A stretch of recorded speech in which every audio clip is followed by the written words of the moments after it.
não parar, não precipitar e não retroceder. Então dizer para esse cara, sabe quando nós vamos parar? Nunca. Nunca na sua porca vida. O canal tranquilo? Então, na nossa comunidade do YouTube a gente sempre deixa alguma postagem juntamente com alguns links de livros para vocês adquirirem. E também deixamos sempre aqui nos comentários e na descrição do vídeo nossas redes sociais. Então se inscreva no canal, siga a gente nas redes sociais e quem puder apoie o nosso canal financeiramente. Temos Pix, Vaquinha, Apoios e temos nosso conto também para quem quiser nos ajudar. Tranquilo? É isso aí. Sempre com Deus, pátria, família e liberdade por um Brasil melhor. Valeu!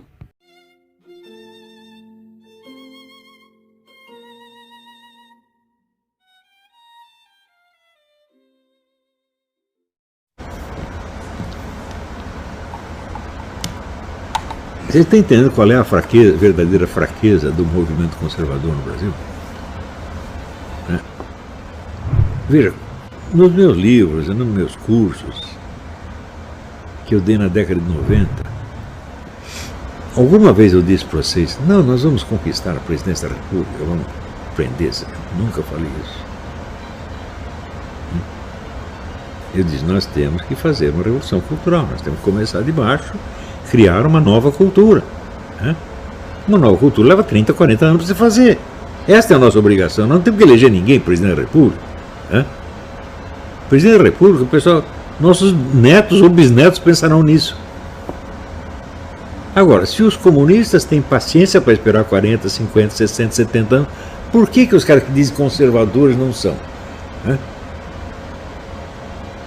Por que o conservador tem esse faniquito de chegar logo? Por que o cara, justamente o cara que é conservador, tem um assanhamento com o revolucionário mesmo não tem? Que coisa mais nojenta, gente. Olha, quando houve a eleição do Bolsonaro, eu sempre achei isso aí foi ejaculação precoce. Por quê? Porque toda a estrutura de poder no Brasil está montada no esquema comunista. É assim, o sistema judiciário é assim, a polícia é assim, as universidades são assim, a imprensa inteira é assim. As artes e espetáculos são assim. Então, só sobrou o reino da política eleitoral. Ora, pensa bem. Quanto na mente de um ser humano, qual é o espaço que a política eleitoral ocupa? Pensa um político profissional. Qualquer um. Sei lá, pega o Tancredo Neves, o Onyx Lorenzoni. Pega o conjunto dos interesses humanos dele, quanto disso é consagrado à política eleitoral? O mínimo. Ele pensa em sexo, em fome, em afeições, nos parentes, na mulher, nos netos, no filho, no cachorro. Está entendendo? Na saúde dele, no que ele vai vestir. Ele pensa em tudo isso, quer dizer, é a vida humana em geral.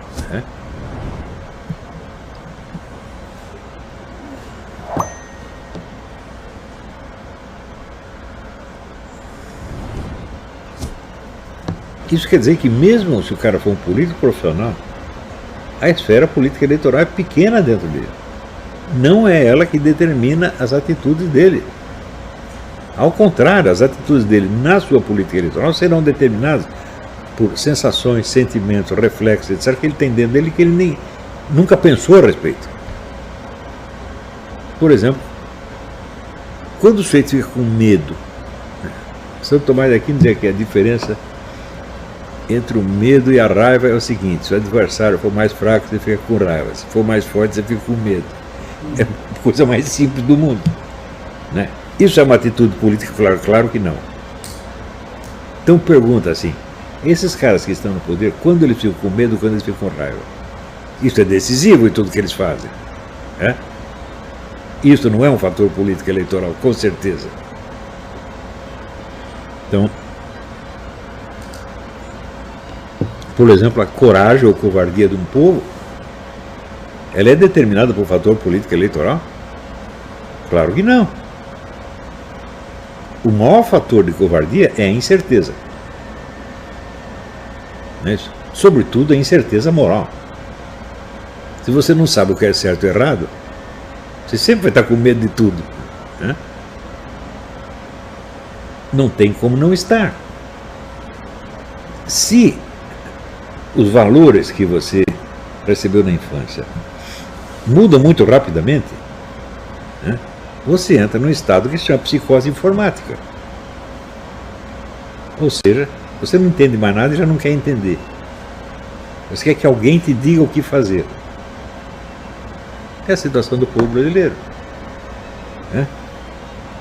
Quantas vezes eu não recebo a pergunta: em quem devemos acreditar? Eu nunca me coloquei esse problema, que eu devesse acreditar em alguém. Que besteira é essa? Ou eu sei, ou eu não sei. É? Agora, eu, sem saber, eu vou ter que depender de um outro cara que eu acho que sabe. Se o cara sabe, ele vai te explicar e você vai saber também. É o que eu estou fazendo aqui. Agora, se ele não te explica nada, você acha que ele sabe? O que é isso? Isso aí é claro que é vigarice. A consciência de que existe infraestrutura e superestrutura.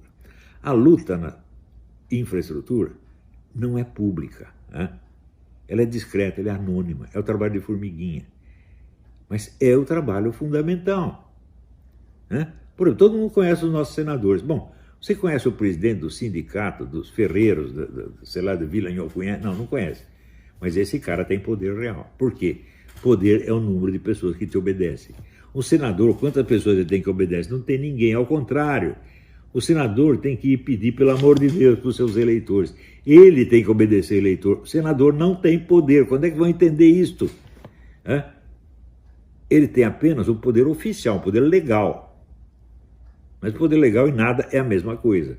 Poder legal é apenas um papel. Agora, o presidente do sindicato, ele diz: tal dia nós entramos em greve. Todo mundo para e faz greve. Esse tem poder. Está entendendo? Então, está na hora de começar a disputar o poder verdadeiro e não o brilho. Né? Então, lembre aquele negócio aquela regra do Ronald Reagan. Você pode, nesta vida, você pode conseguir tudo que você quer, contanto que você não faça questão de levar um mérito. Então, é assim. Bicho, eu digo para vocês, eu mudei o curso da história do Brasil. Se nos anos 80 eu dissesse: eu vou derrubar a hegemonia comunista e vou abrir espaço para outras ideias no Brasil, todo mundo ia rir da minha cara. Por isso eu não falei para ninguém. Eu fiz o plano secreto e comecei a botar em prática. Como é que eu consegui? Primeiro, através de livros. Não foi com artigo de jornal, não foi com internet, não foi falando. Livro tem uma força que vocês não imaginam. Artigo de jornal e internet passa, o livro fica. E tem que ser um livro de altíssima qualidade, não é assim, mediano. Vocês têm que caprichar e fazer coisa melhor do que o seu inimigo, porra. Por que você acha que os caras têm medo de mim? E ficam falando de mim pelas costas? Porque não tem cara para enfrentar o livro. Nem lê livro, pô. O cara às vezes reclama de uma coisinha que ele leu na internet. É isso, o máximo que faz. Se você pegar, não, tem alguém aí que demoliu o livro do Olavo de Carvalho. Ninguém demoliu, ninguém nem mexeu. Nem mexeu. Por quê? O cara chega lá, eu estou falando de 1000 autores que ele não conhece. Ele, para ele aprender do que eu estou falando, ele leva 20 anos. Tem cara que 20 anos atrás levou uma bordoada minha. Agora, né, ele sabe um pouquinho do que eu estou falando. Agora já está um pouco mais encorajado para falar do Olavo de Carvalho. Foi assim. Então você tem que entrar com autoridade. A autoridade está nos livros. E não é livro jornalístico, não é livro de polêmica jornalística. Não pode ser. Pode ser assim, só para você anunciar o tema. Não é isso? Mas se você pegar ali o Imbecil Coletivo é um documentário. Não é uma polêmica que eu estou fazendo contra isso aqui. Não, eu estou fazendo um panorama da vida intelectual brasileira. Então, esta camada superior da intelectualidade eu varri toda. Tirei todo mundo. Ninguém mais lembra daqueles caras. Sumiram. Mas existe uma segunda camada. Segunda camada que é constituída eminentemente de professores universitários e chefes de redação. Esses eu não posso pegar porque eles são muitos e eles não são pessoas famosas, não são pessoas conhecidas. São pessoas conhecidas só no seu meio. Se você pegar lá, qual é o seu professor de filosofia? Quantas pessoas conhecem ele no mundo? Ninguém. Ele só é conhecido naquele meio ali. Então, naquele meio, ele é o importante, e eu sou zero. Agora, se você perguntar assim, qual é o autor brasileiro que teve mais elogios dos principais filósofos brasileiros? Só eu. Ninguém mais teve. Se você pegar ali o Gilberto de Mello Kujavic, o Ernildo Stein, né, até filósofos estrangeiros, Mendo Castro Henriques, Desiderio Murcho, né, o brasileiro de projeção internacional, como Alexandre Costa Leite, só eu recebi elogio dessa gente. O professor dele não, mas acontece o seguinte, lá dentro da escola ninguém me conhece, mas conhece o professorzinho. Então esse professorzinho, para ele, é tudo, é autoridade intelectual. É este que você precisa cortar a cabeça. Não discutindo as ideias dele, mas discutindo o desempenho profissional dele, mostrando que é um incapaz e um vigarista. É isso que nós temos que fazer. Não é lutar contra ideias, é lutar contra vigarista, gente. A vigarista intelectual é a grande força do comunismo brasileiro. Há quanto tempo essa gente não produz um livro que preste? Os últimos que eu vi foi na década de 60. O Homem do Escravismo Colonial, né? Alguma coisa lá do Carlos Heitor Coni, que nem é bem esquerdista, mais ou menos esquerdista. Né? Nos anos... Agora... Jacó Gorender. O livro dele é dos anos 60, meu Deus do céu. O que saiu depois? Nada. Agora... Antes de 1964, havia direita e esquerda no Brasil, sobretudo nas universidades. Você tinha, né, militância da UDN, junto, do lado, disputando ali com os comunistas. Você tinha essa disputa no meio intelectual, até quando fundaram a Associação Brasileira de Escritores, futura União Brasileira de Escritores. Né? Houve uma disputa séria entre o pessoal comunista e os não comunistas, né? Liderado ali, inclusive pelo Carlos Drummond de Andrade, né? Carlos Drummond de Andrade tinha sido de esquerda e depois brigou com os caras. Né? E nas universidades tinha a mesma coisa. Depois de 64, os comunistas decidiram tomar o poder no meio universitário. Né? Tanto que outra militância, que outra massa eles tinham, por volta dos anos 75, exceto a massa estudantil, não tinha ninguém. Só a esquerda só tinha estudante, gente. Veja qual é. O primeiro livro que celebrou a existência de uma militância popular comunista foi o livro do Arthur José Puerner, que era um jornalista do Pasquim. O livro chama-se O Poder Jovem. Isso 10 anos depois da ditadura. O que os comunistas tinham? Só militância universitária. Já tinham conseguido tirar quase toda a direita de dentro das universidades e tinham dominado o espaço. Passa mais 10 anos, eles dominam a classe política, porra! Dominaram o jornalismo todo. Porque da onde saem os jornalistas? Da universidade, porra. Também quando eu entrei no jornalismo, havia jornalista de direita ou de esquerda. Passados 20 anos só tem de esquerda. Por quê? Porque os caras dominaram os estudantes. Estão entendendo? Então, veja, você dominar um grêmio de escola é mais importante do que eleger um presidente da República. Estão entendendo? Não liguem muito para essa política eleitoral, isso é a casca. Não esqueça essa noção, infraestrutura e superestrutura. A noção marxista disso é simplória, é esquemática demais, mas ela é verdadeira. Isso existe. Não existe só isso. E é possível uma descrição bem mais perfeita do que essa, mas, no mínimo, essa. Entenderam? Então tá bom, até a próxima. Eu não tenho qualificação nenhuma para fazer pregação religiosa, nem para converter os infiéis, etc. O meu campo não é esse, meu. O meu campo é o da educação do intelecto. E o intelecto é a coisa básica, inclusive para a atividade religiosa. Por quê? Porque aquilo que você crê depende daquilo que você entende, meu filho. Tá certo? Quer dizer, você não pense que o simples fato, tá certo, de você subscrever certos artigos de fé torna você um cristão. Não torna de maneira alguma. Tá certo? Porque o cristianismo seu, ele vai estar em duas coisas. Ele vai estar no conteúdo dos seus pensamentos efetivos, aqueles pensamentos que você tem por dentro, e vai estar na substância das suas ações reais. Ora, se você tem pouca consciência de si, tá certo? Se a sua vida mental é apenas uma superfície, uma tela de superfície, tá certo? Em cima de uma confusão inconsciente, medonha que tem dentro de você, porque se você vive só na superficialidade, no falatório, e não tem ideia das camadas mais profundas da sua personalidade, você não sabe o que você está fazendo. E você não sabe nem quais são os seus pecados. Você não se conhece. Sem o autoconhecimento não existe cristianismo. Por quê? Existe no cristianismo um sacramento que se chama confissão. Como é que você pode confessar se você não sabe o que você fez, e não sabe o que você pensou, e não sabe qual foi sua intenção? Como é que você pode confessar se todo o conteúdo dos seus pensamentos é só falatório ouvido e não tem nenhum aprofundamento na realidade da sua alma? Tá certo? Então isso quer dizer o seguinte: se você não tiver educação para isso, você não vai ser cristão coisíssima nenhuma, você vai pensar que é. Pode ser até que Deus, na sua infinita misericórdia, aceite esse seu simulacro de devoção, porque diz, coitado, você é uma besta mesmo, mas não entende nada, então vamos botar ele pelo menos, a gente, né, mete o nego aqui no purgatório um tempo para ver se ele melhora, tá entendendo? Mas garanto para você que no purgatório o que tu vai ter que fazer? Tu vai ter que estudar para ver se você adquire um pouco de consciência.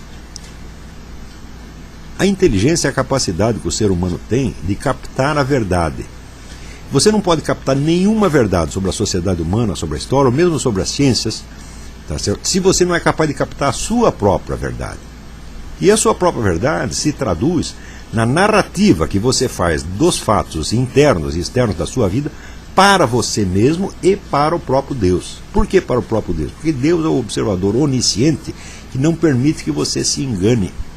Quando a Bíblia diz assim, aquela expressão, Abraão caminhava diante de Deus. O que quer dizer que Abraão caminhava diante de Deus? Quer dizer que Abraão estava consciente de que Deus sabia o que ele estava fazendo, o que ele estava pensando, e que Deus sabia mais sobre ele do que ele mesmo. Portanto, na medida em que ele se abrisse para Deus, ele não ia mostrar para Deus só aquilo que ele sabia de si mesmo, mas aquilo que o próprio Deus estava lhe revelando dele mesmo nessa mesma hora. Quer dizer, quando você conta a sua vida para Deus, Deus conta para você muito mais sobre você mesmo do que você poderia contar para ele.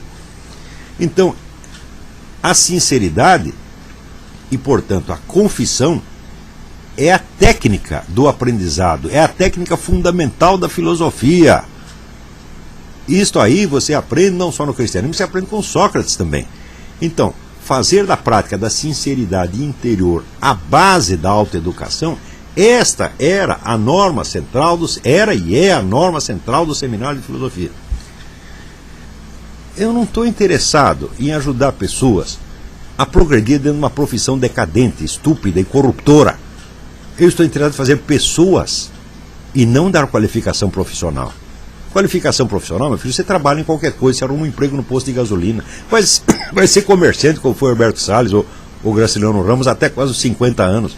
Quer dizer, se eles podiam ter uma profissão humilde, ser grandes intelectuais, grandes artistas como foram, por que você não pode também? Por que você logo precisa brilhar, ser professor, doutor, PhD, seja no Brasil, seja no exterior? Eu não vou, vamos dizer, dar o melhor de mim, aquilo que eu juntei, criei, tá certo? E aprendi durante 30 ou 40 anos, para ajudar moleque a subir na vida. Isso aí é carreirismo barato. Tá certo? Então, vamos dizer, o que nós precisamos neste seminário, tá certo? São pessoas que têm uma noção da altíssima missão da vida intelectual.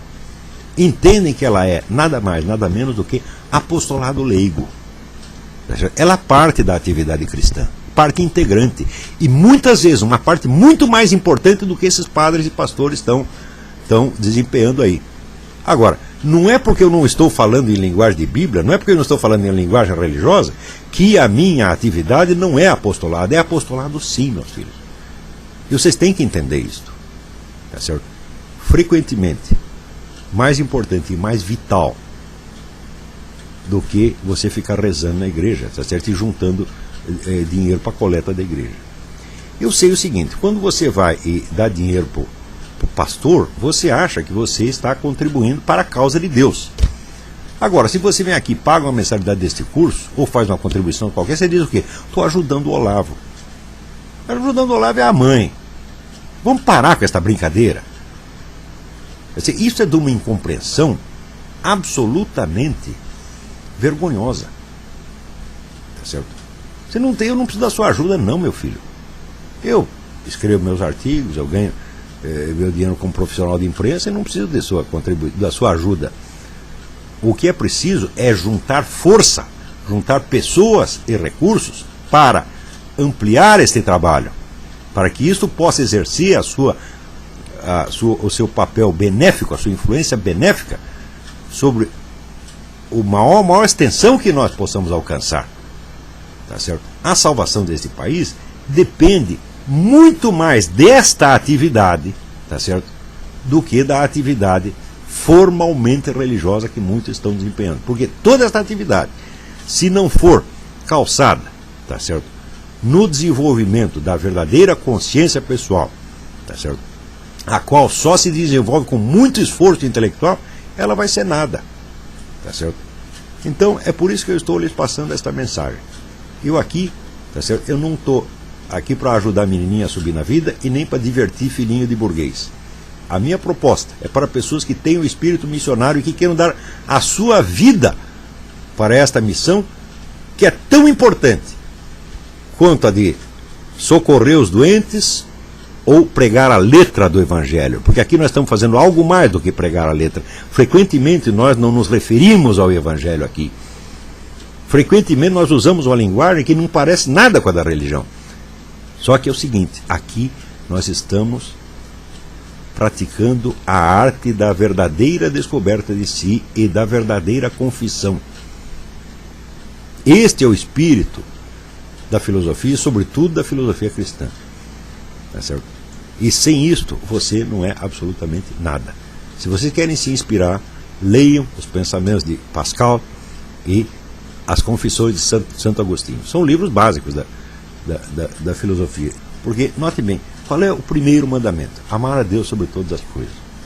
Tá certo? Bom, você nunca vai conhecer Deus na sua totalidade, nem na sua essência. Você tem algumas qualidades divinas. Mas a primeira dessas qualidades é que Deus é a verdade. Aquele que não tem amor à verdade, não tem amor nenhum a Deus. Mas nós amamos a verdade, mas nós não a conhecemos. Então, o amor à verdade não é o amor a uma crença pronta. Não é o amor a certas frases que você acha que são verdadeiras, nem mesmo frases da Bíblia. O amor à verdade é a busca da verdade e a abertura do coração para aceitar a verdade tal e como ela se apresenta. Isso é uma disciplina de vida. Muitas vezes, esta disciplina, que é muitíssimo exigente, ela pode coexistir na pessoa com os piores defeitos de personalidade. Tá certo? Mas, aos poucos, ela mesma vai irradiando para o restante da personalidade e a pessoa vai melhorando. Eu tenho centenas de alunos que disseram para mim, então, depoimento, de como eles foram melhorando em todos os setores da vida. Foram se tornando mais honestos, mais consistentes, mais sinceros para com eles mesmos e com os outros. Tá certo? Ou seja, o método que eu uso aqui, ele funciona, tá entendendo?